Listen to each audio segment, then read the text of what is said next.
3060 অর্থাৎ 3060কে 36 অর্থাৎ 36 দিয়ে ভাগ করলে ভাগফল কত হবে তা বের করতে হবে।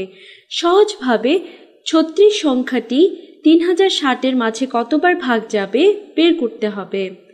ভাগের প্রক্রিয়াটি আগের মতো একই রকম। ভাজক 36 একটি 2 অঙ্কের সংখ্যা হওয়ায় শুধু হিসাব প্রক্রিয়া আগের থেকে একটু কঠিন হবে। প্রথমে আমাদের দেখতে হবে 3কে 36 দিয়ে ভাগ করা যায় কিনা। 36-এর চেয়ে 3 ছোট, সুতরাং ভাগ যায় না। একইভাবে 30কে 36 দিয়ে ভাগ করা যায় কিনা দেখতে হবে, কিন্তু 30ও 36 থেকে ছোট, সুতরাং এবারও ভাগ যাবে না। তাহলে এবার 306কে 36 দিয়ে ভাগ করে দেখি ভাগ যায় কিনা। 306 এবার 36 থেকে বড়, তার মানে ভাগ যাবে। এবার লক্ষ্য করলে দেখা যায় 30 300-এর মাঝে 10 বার ভাগ যায়, কিন্তু আমাদের ভাজক 36 30 থেকে বড়, সুতরাং এটি 10-এর থেকে কম সংখ্যক বার ভাগ যাবে।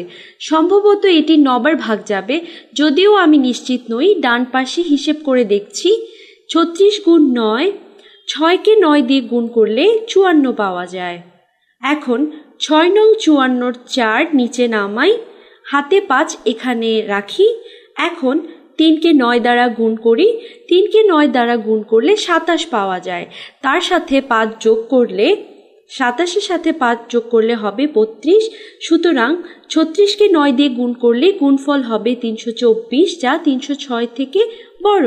তাহলে আমার প্রথম অনুমান ভুল, অর্থাৎ 36 306-এর মাঝে 9-এর কম সংখ্যক বার, হয়তো 8 বার যাবে।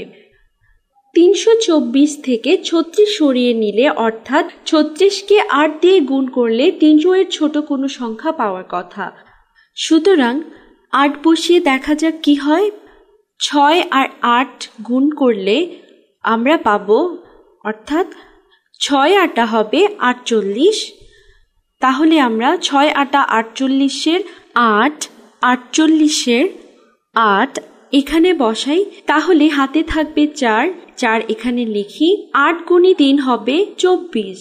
এর সাথে হাতের 4 যোগ করে 28 বসানো হলো। সুতরাং 36 গুণিত 8 হলো 288, যা 306 থেকে ছোট। 36 গুণিত 9 হলো 324, যা 306 থেকে বড়। 306 থেকে 288 বিয়োগ করতে হবে। 6 থেকে 8 সরাসরি বিয়োগ করা যাবে না, এর জন্য দশকের ঘর থেকে 10 ধার করতে হবে, কিন্তু দেখা যাচ্ছে দশকের ঘরের সংখ্যাটি হলো 0। সুতরাং দশকের ঘর থেকে কোনো সংখ্যা ধার করা যাচ্ছে না। তাহলে শতকের ঘর থেকে 1 ধার করতে হবে। সেক্ষেত্রে শতকের ঘরের সংখ্যাটি হয়ে যাবে 2 এবং দশকের ঘরে থাকবে 10। আরেকভাবে চিন্তা করা যেতে পারে, এটা হলো 10টি 10। আমরা শতকের ঘর থেকে 100 ধার নিয়েছি, সেই 100কে আমরা লিখছি 10টি 10 হিসেবে।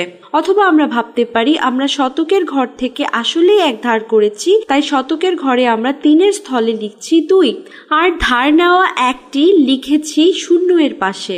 এখন আমাদের কাছে দশকের ঘরে 10 আছে, আমরা সেখান থেকে 1 ধার নিতে পারি। তাহলে এই দশকের ঘরের 10-এর পাশে আমরা লিখব 9, আর 6 হয়ে যাবে তখন 16। এর কারণ হচ্ছে এখানে এই 10 বলতে আসলে বোঝায় 10টি 10।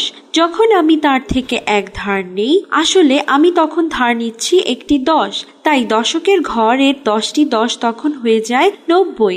আর ধার নেয়া 10-এর সাথে 6 যোগ করে আমরা পাই 16।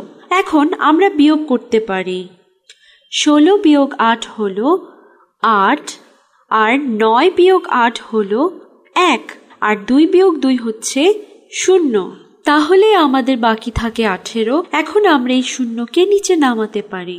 এখন 180-কে 36 দ্বারা কতবার ভাগ করা যায় একটু চিন্তা করে দেখা যাক। 6 বার ভাগ করা যাবে না, কারণ 6 গুণ 30 হলো 180, আর 36 30 থেকে বড়। আমরা 5 দিয়ে চেষ্টা করে দেখি। 5 গুণ 6 হলো 30, 5 গুণ 6 হলো 30। 30-এর 0 বসালাম, হাতে রাখলাম 3। 5 গুণ 3 হলো 15, হাতের 3 যোগ করলে পাই আমরা 18। মনে হয় আমরা উত্তর পেয়ে গেছি। 180 থেকে 180 বিয়োগ করলে ভাগশেষ থাকে 0, অর্থাৎ আমাদের কাছে কোনো ভাগশেষ থাকছে না। তাহলে আমরা বলতে পারি 3060কে 36 দিয়ে 85 বার ভাগ করা যায়। তাহলে আমাদের উত্তর হলো 85।